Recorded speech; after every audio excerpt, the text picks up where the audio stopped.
From Keene in the Shire, the Liberty Media capital of the world, this is Daryl W. Perry, host of FPP Radio News for Friday, September 26th, 2014. Silver is trading at $17.55 per ounce. Gold is valued at $1,220 per ounce. And according to BitcoinAverage.com, the average price of Bitcoin is $402.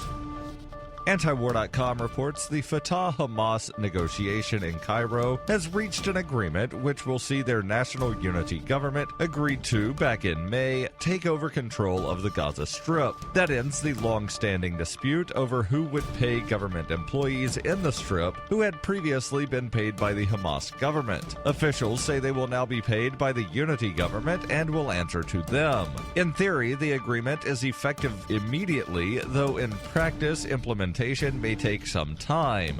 The main goal of the deal is to get border crossings opened for reconstruction material. The unity government, being in control, will also put considerable pressure on Israel to allow that construction material to be sent in faster, without the excuse of acrimony towards Hamas. Israel has opposed the unity government, saying they don't want to deal with any faction which Hamas is even peripherally a part of. FPP Radio News is brought to you by Coinbase. Coinbase is a simple and secure online Bitcoin wallet for sending, receiving, and storing Bitcoin. Get started at coinbase.fppradio.com. That's coinbase.fppradio.com. Reuters reports Eric Holder said on Thursday he would step down as U.S. Attorney General, setting up a potentially bruising Senate fight to confirm a successor who can tackle a long list of pending challenges at the Justice Department. Holder will remain in office until a successor is nominated and confirmed. His nearly 6-year term made him one of the nation's longest-serving attorneys general. The next attorney general will face many challenges, including managing counter-terror initiatives aimed at Islamic State militants, balancing privacy rights against government surveillance efforts, and deciding whether to continue attempts to prosecute former spy agency contractor Edward Snowden, now living in Russia, for revealing surveillance secrets. Holder's successor will also oversee a series of cases against banks and individuals over manipulation of foreign exchange rates. Holder's department could set off a tense confirmation fight with Republicans in a lame duck U.S. Senate session scheduled after the November 4th midterm elections, although the chamber's majority Democrats can invoke rules making it easier to get around Republican efforts to block the confirmation. Republicans hope to gain a Senate majority in the elections, making it likely Obama will send up a nomination before a new Congress convenes in January. Despite a drumbeat of Republican criticism since becoming Attorney General in 2009, Holder is one of the last 3 original members of Obama's cabinet, along with Education Secretary Arne Duncan and Agriculture Secretary Tom Vilsack.